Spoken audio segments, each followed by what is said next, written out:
Hey guys, it's Melissa here from melissaoatman.com.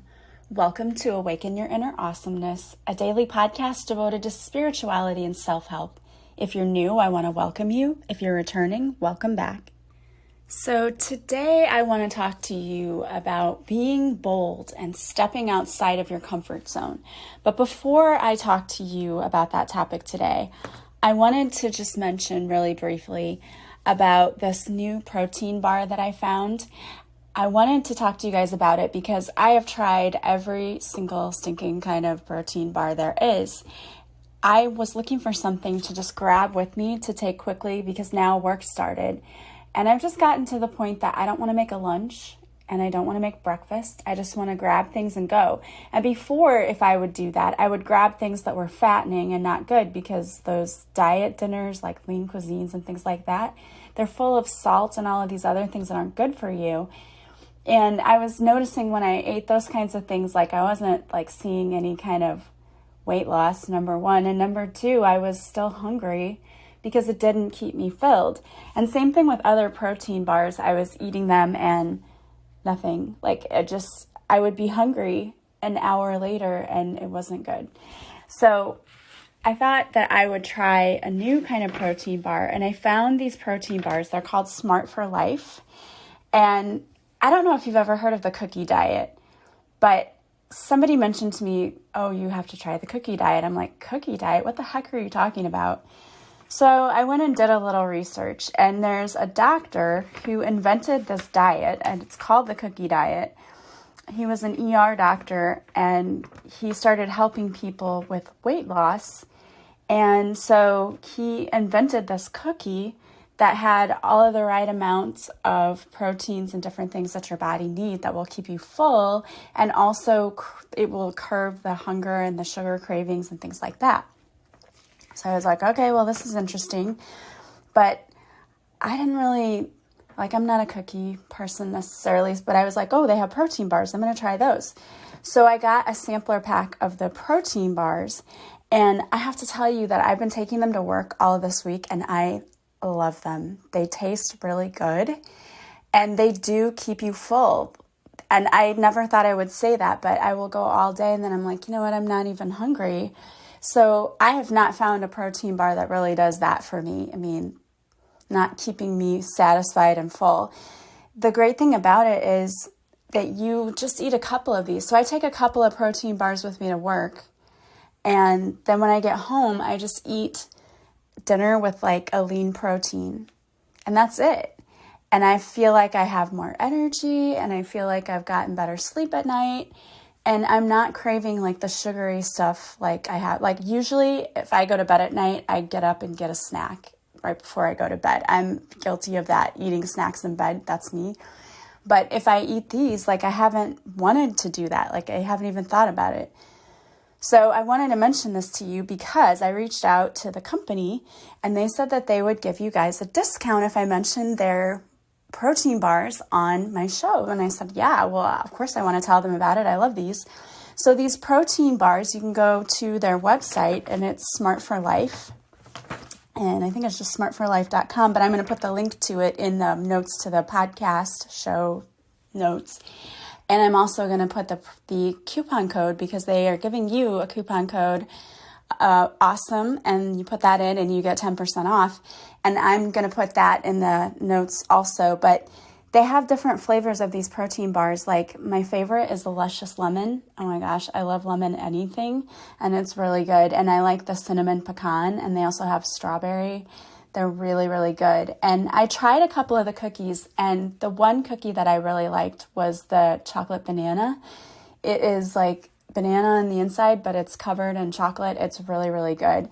And the purpose of this whole thing is to easily be able to control what you eat without having to think too hard about it, which is what I love. But they have shakes, and they have the cookies, and they have different gummies you can take, and they have soups as well.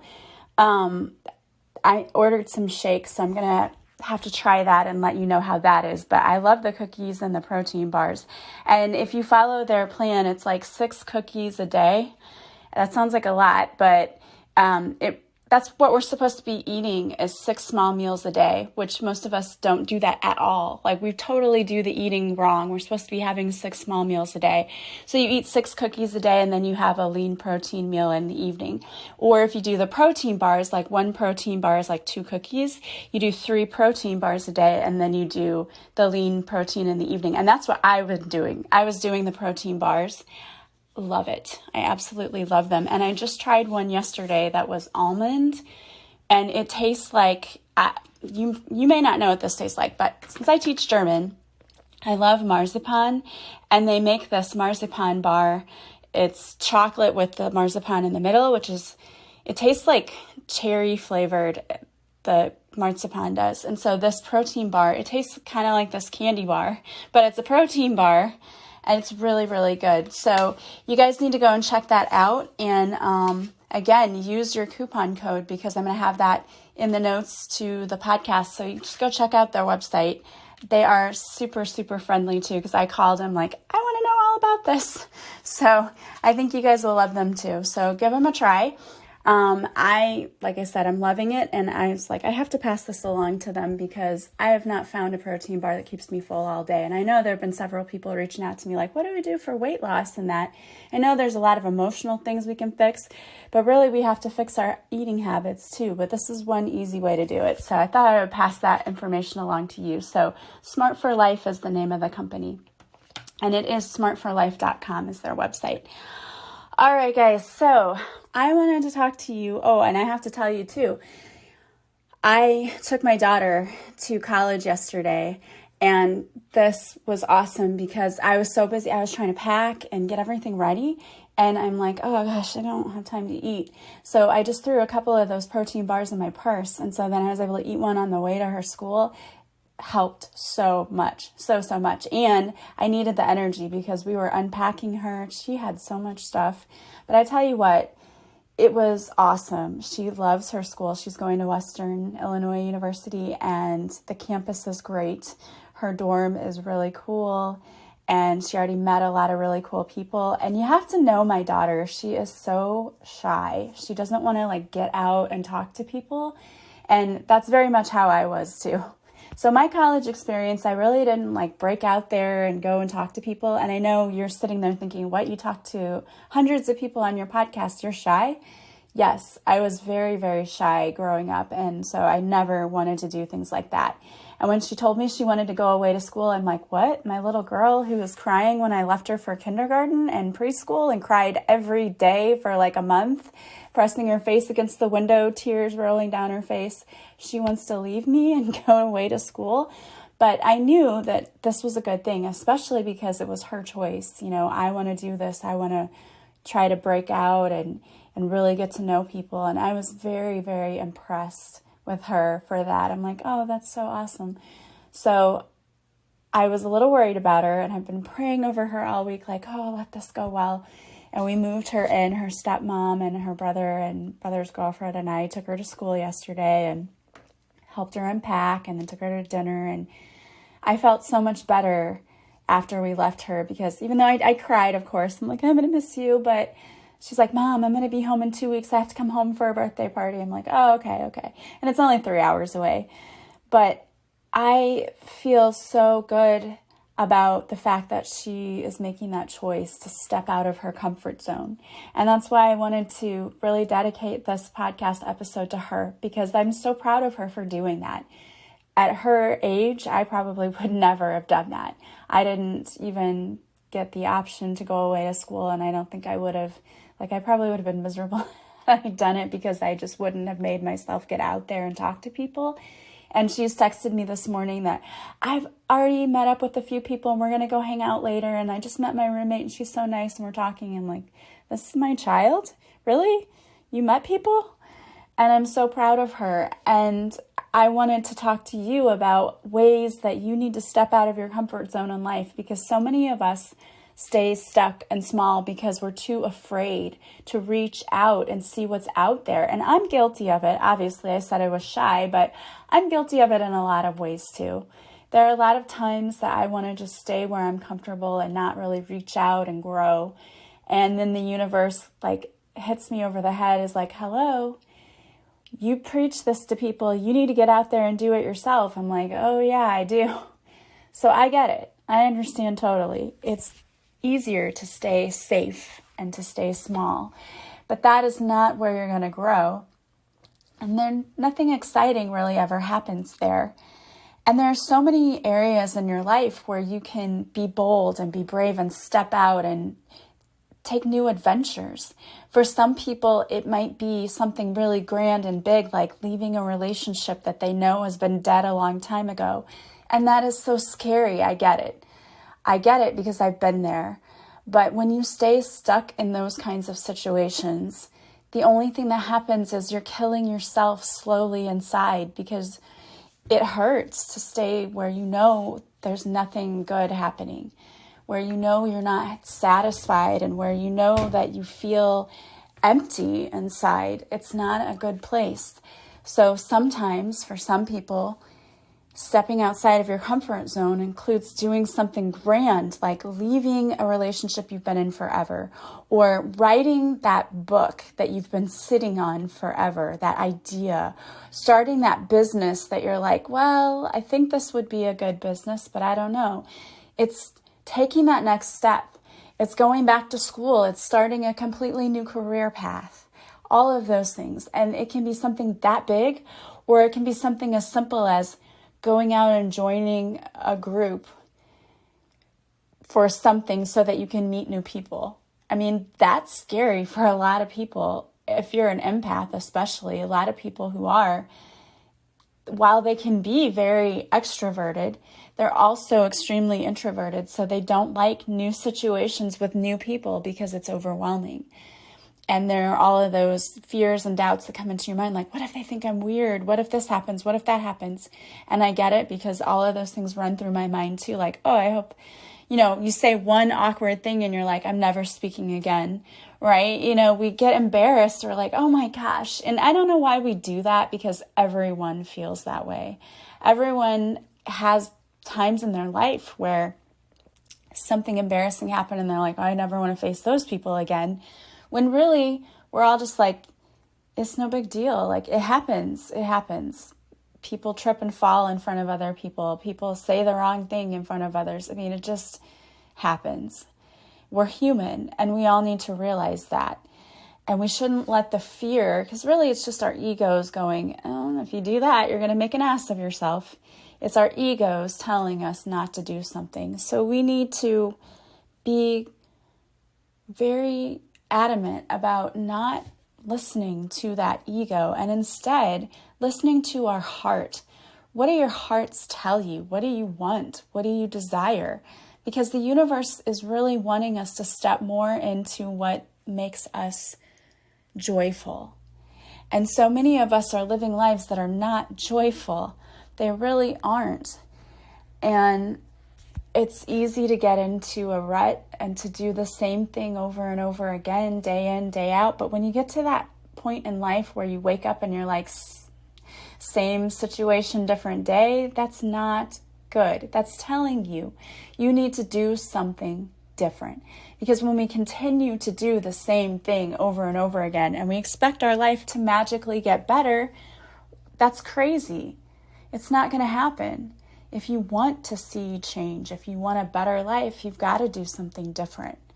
And that's why I love that my daughter said, I need to get away. I need to go and be on my own, because she realized being here, she just kept, she was thinking about all the same things, like her dad and all of the stuff that was happening. And now she's in a new situation. She's got so many new things to explore. She's going to be focused on having a good time and learning new people and having new experiences. And a lot of us never get that opportunity, but we have to make that opportunity for ourselves. So, maybe you can't go away to school right now, but maybe you can move to a different city. I don't know. Sometimes that actually makes a difference for people, because sometimes moving means we get away from toxic people in our lives. I can't tell you how many times I thought about picking up and moving in my life to try to get away, but I knew that wasn't the fix for me. But for some people, it's super helpful for them to have a new start, a new city, because it's like it resets your mindset. Like, okay, we're starting over and I'm going to do things differently this time. I've learned, I know better, so I'm going to get out there and I'm going to start over.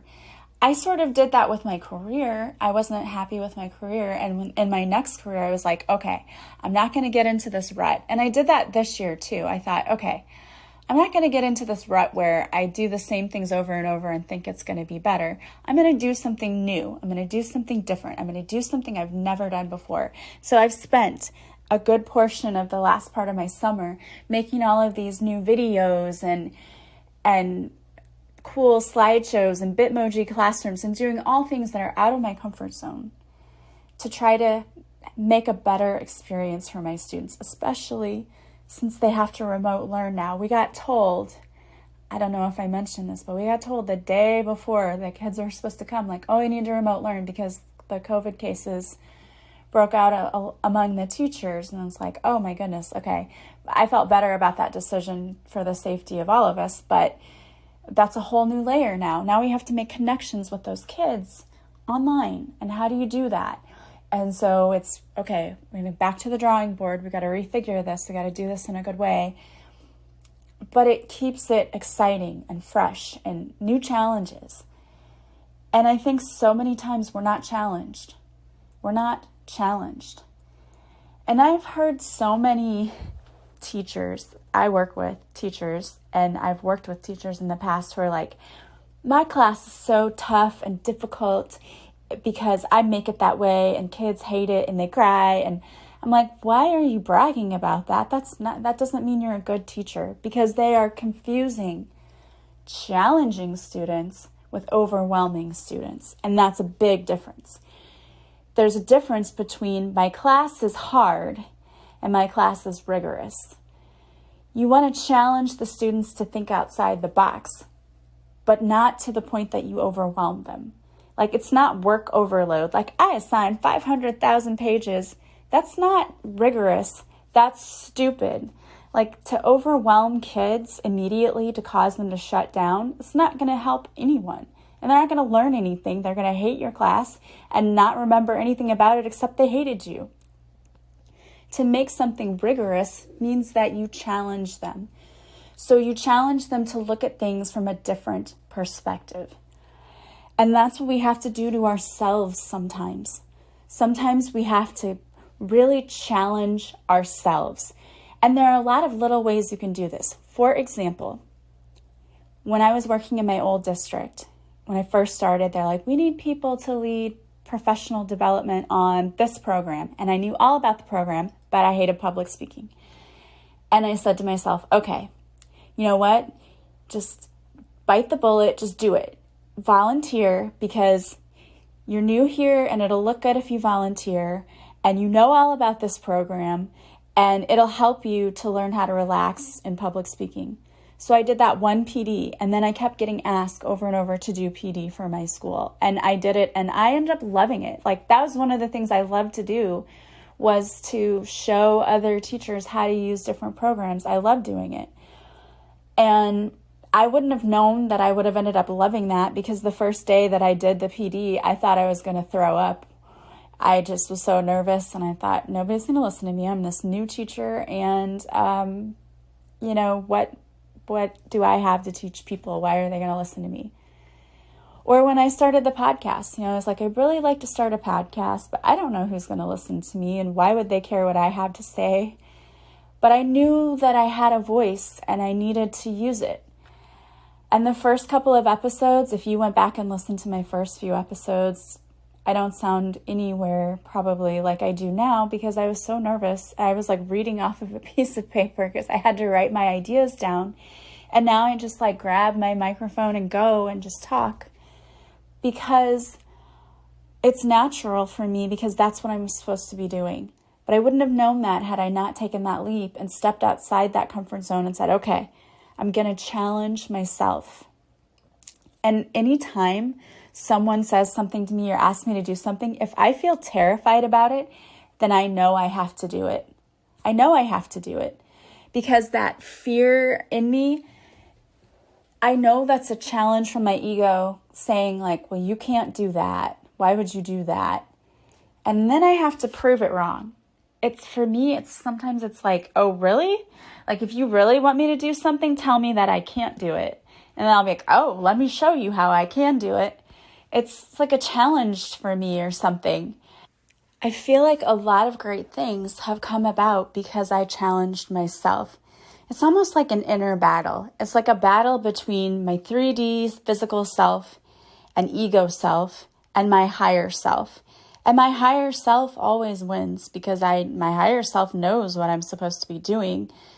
And if I were to bow down to the ego and say, no, I can't really do that, that's too much, I'd never get anything done.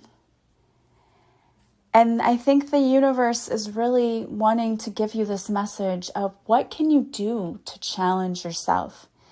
And like I said, it can be a grand thing, like leaving that bad relationship, writing that book, going back to school, starting that new career, moving to a new city, or it can be something small, like reaching out to meet new people, joining a book club, taking a class to learn a new language, traveling to Europe. You know, I meet a lot of people who tell me like, oh, I've always wanted to go to Europe. And I will say like, well, why don't you go? And then I will get responses like, well, then there's so much you have to do. You have to maybe speak a little bit of the language and you have to exchange your money. And I get like a list of excuses why they haven't gone. And I can tell you, there are a lot of things you need to do when you prepare to go to Europe. You do have to exchange money. You do kind of have to do a little research and know about where you're going so that you know how to get around or what to see. And you do have to get your plane tickets and you do have to get a passport and you do have to do some things. You have to jump through a few hoops to go. But I will tell you that it is one of the best experiences I've ever had. I am so thankful that my mom sent me to Germany when I was in high school because I was scared. But as soon as I heard about the trip, I'm like, I have to go. And I had an older brother who went, so that was helpful because I knew he loved it. But, I wanted to go and I was nervous and I was scared. But when I got there, it was the best experience. And there were times I walked up and had no idea what anyone was saying to me, even though I had taken 4 years of German in high school. You know how it is in high school. I didn't pay enough attention to be able to speak very well. It wasn't until I went to college and took German that I really began to pay attention and focus and use it. And then when I went back the next time, I had a full conversation with someone and I was so proud of myself. It's like, wow, this is really cool. And those are the kinds of things that can make you feel so proud of yourself for just doing things that make you a little bit afraid. So I am posing a challenge to you today. Yes, I'm a teacher and it's my job to challenge you. So I'm challenging each and every one of you today to think about one thing that you've always wanted to do, but fear has stopped you. I want you to think about that thing. What is it? And I want you to take one step today towards doing that thing. So if you're thinking about a new career or going back to school, I want you to get online and look up the classes and look up the college and schedule a tour or schedule a conversation with an admissions person to get the ball rolling. If you're thinking of moving, I want you to look up everything about that city and learn everything you can. Just take one step towards whatever it is that your goal is, whatever you truly desire. You will never regret listening to your heart, which is your higher self, over your mind, which tends to be your fear and ego and all of those things. So challenge yourself to do something today that scares you a little bit, because it is going to really help you grow. And you never know what could come out of it. An award-winning podcast, a best-selling book, a career that you absolutely love, a new relationship where you feel valued, all of that. A new home that makes you so amazingly happy. And you deserve all of that. All right, guys. Well, I want to thank you for being here with me. I pulled a card for you today, and the card I pulled is from my Butterfly Oracle Cards deck by Doreen Virtue. And the card I got is Grief Work. So there may be some of you out there who are going through a loss of some kind, or maybe you went through a loss in the past and you are still dealing with the effects of it. And this card comes out to tell you that you need to be gentle with yourself, but you also need to work on moving through those stages of grief and healing from the loss. Because if we just stay stuck in one area, if we don't cry, if we don't move through those stages of grief, then that stays stuck. We keep those emotions inside, and that can cause physical illness. It can definitely make us feel sad or emotionally stuck. It causes all kinds of problems in our lives. And so this card is coming up to show you that you need to deal with the loss, whatever way that is, whether you lock the door of the bathroom and turn on some sad music and cry your eyes out to work through it. You need to do something. And for me, a lot of grief work comes with forgiveness. Because when we lose people, oftentimes, even though we love them, what we're left behind with sometimes is regret. Regret over the things we didn't do with that person or didn't say to that person or whatever. And this is telling you need to let that go. You can't go back and change the past, but we can go back and forgive the past and take the lessons from the past. So this card is asking you to move through the steps you need to move through to work through your grief. And maybe you even need to reach out and work with someone, and that's perfectly fine. There are some awesome counselors out there, grief counselors.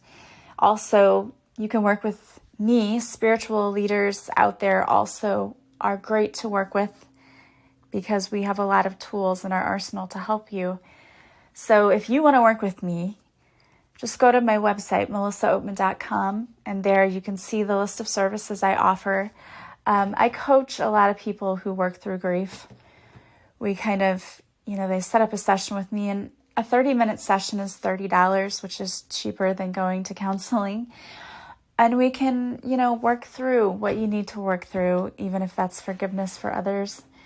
So reach out. You can purchase a session from my offerings page and then contact me. We can schedule your session. I would love to work with you. There are a lot of great resources out there, though. Just know you don't have to go through it alone. You can reach out to find local support groups. I know there are some amazing groups in my area. There's a grief support group, and it's really, really helpful just to even know that you're not alone and that there are others who are going through the same thing.